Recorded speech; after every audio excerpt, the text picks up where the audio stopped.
As a ஸ்டூடெண்ட்டாக நான் face பண்ண ஸ்ட்ரகிளை இப்போது நான் வந்து ஃபிகர் அவுட் பண்ணி இப்போ இருக்கிற ஸ்டூடெண்ட்ஸுக்கு வந்து ஹெல்ப் அவுட் பண்ண ரொம்பவே வந்து அது எனக்கு ஹெல்ப்பாக வந்து இருக்குது. ஸோ 10th வரைக்கும் வந்து நல்லா படித்தாச்சு. School topper and state topper அந்த மாதிரி நல்ல மார்க்கு சூப்பராக போச்சு.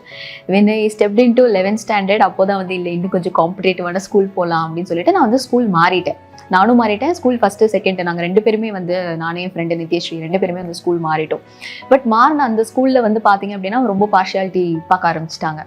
ஓகே, அவங்க ஸ்கூல் ஸ்டூடெண்ட் வந்து ப்ரியாரிட்டி கொடுக்கணும், இவங்கெல்லாம் நியூ ஸ்டூடெண்ட்ஸ் அப்படிங்கிற மாதிரி பண்ண ஆரம்பிச்சிட்டாங்க. வேணுன்ட்டே மார்க்லாம் ரொம்ப கம்மியாக போட்டு கான்ஃபிடென்ஸ் ரொம்ப ரொம்ப பிரேக் ஆகிடுச்சு.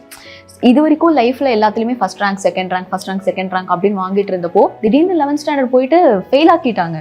ஃபஸ்ட்டு டெஸ்ட் எழுதினப்போலாம் வந்து லிட்டரலி ஃபெயில் ஆக்கிட்டாங்க. சரி ஏன்டா திடீர்னு ஃபெயில் ஆகிட்டோம், சரி நம்ம இன்னும் கொஞ்சம் நல்லா படிக்கணும். எவ்வளோ படித்தாலும் மார்க்கே வரல. ஸோ அட் ஒன் பாயிண்ட் வந்து என்ன ஆயிடுச்சு அப்படின்னா நம்ம மனசே வந்து இட் ஸ்டார்டட் பிலீவிங் ஓகே நம்ம அவ்வளோதான் போல, நம்ம இப்போ வந்து படிக்க மாட்டோம் போல, நமக்கு எவ்வளோ படித்தாலும் மார்க் வராது போல அப்படிங்கிற மாதிரி நானே வந்து நம்ப ஆரம்பிச்சிட்டேன்.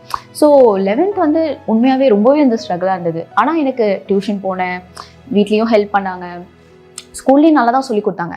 ஆனால் ஒன்ஸ் அந்த கான்ஃபிடன்ஸ் வந்து பிரேக் ஆனோன்னு அதுலேருந்து மீண்டு வந்து 12th ஸ்டாண்டர்டில் தான் கொஞ்சம் தெளிஞ்சு அதுக்கப்புறமா படிக்க ஆரம்பித்து பண்ணது. ஸோ இப்போ தான் புரியுது.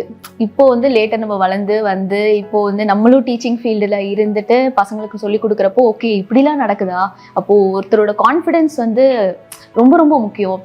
ஒரு below average student or average ஸ்டூடெண்ட்டாக இருந்தால் கூட when they have the right guidance, when they have the right confidence, when they are around right people அப்படின்னா அவங்களாலையும் நல்லா பர்ஃபார்ம் பண்ண முடியும்.